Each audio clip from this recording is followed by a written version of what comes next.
মুর্শিদাবাদের জিয়াগঞ্জ থেকে বর্তমানে আরব সাগরের বুকে দাপিয়ে বেড়াচ্ছেন বাংলার ছেলে অরিজিৎ সিং। শিরোনামে থাকেন জাতীয় পুরস্কারপ্রাপ্ত সঙ্গীত শিল্পী। দেশ জুড়ে আয়োজন হয় অরিজিতের নানা কনসার্ট। রিটেক ফ্যানেদের মধ্যেও চরম উত্তেজনা দেখা যায়। বিদেশি শিল্পীদের সঙ্গে বাড়িতে বসেই জ্যামিং করেন, কখনো ঘুরে বেড়ান জিয়াগঞ্জের অলিগলিতে। সামাজিক হোক কিংবা রাজনৈতিক ইস্যু, সোশ্যাল মিডিয়ায় নয় বরং ভিন্নভাবে তার প্রতিবাদ করেন শিল্পী। গত বছর আরজিকর কাণ্ডের সময় আর কবে শীর্ষক গান বেঁধেছিলেন অরিজিৎ সিং। জম্মু ও কাশ্মীরের পহেলগাঁওর বৈশরণ উপত্যকায় সন্ত্রাসবাদী হামলা ঘটে মঙ্গলবার। এরপর গোটা দেশে ক্ষোভ ছড়িয়ে পড়েছে। জঙ্গিদের গুলিতে মৃত্যু হয় ২৬ জন পর্যটকের। মঙ্গলবার রাতে স্বপ্নের কাশ্মীর যেভাবে রক্তাক্ত হয়ে মৃত্যু উপত্যকায় পরিণত হয়েছে, তাতে মর্মাহত সকলে। বাকরুদ্ধ তারকাও বিভিন্নভাবে প্রতিবাদ জানাচ্ছেন। পহেলগাঁও জঙ্গি হামলার পরে কোনো মন্তব্য করেননি অরিজিৎ, তবে যথারীতি প্রতিবাদ জানিয়েছে নিজের কায়দায়।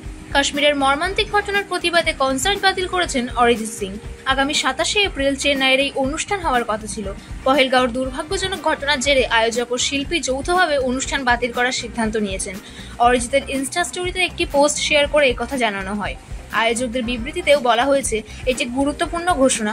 সম্প্রতি ঘটে যাওয়া এই দুর্ভাগ্যজনক ঘটনার জেরে আয়োজক ও শিল্পী যৌথভাবে অনুষ্ঠান বাতিল করার সিদ্ধান্ত নিয়েছেন। আগামী ২৭শে এপ্রিল অর্থাৎ রবিবার চেন্নাইয়ের এই অনুষ্ঠান হওয়ার কথা ছিল। যারা এই অনুষ্ঠানের টিকিট কেটেছিলেন তাদের সকলকে পুরো টাকা ফেরত দেওয়া হবে বলেও জানানো হয়েছে আয়োজকদের তরফে। দর্শকদের ব্যাংক অ্যাকাউন্টে সরাসরি টাকা পৌঁছে যাবে।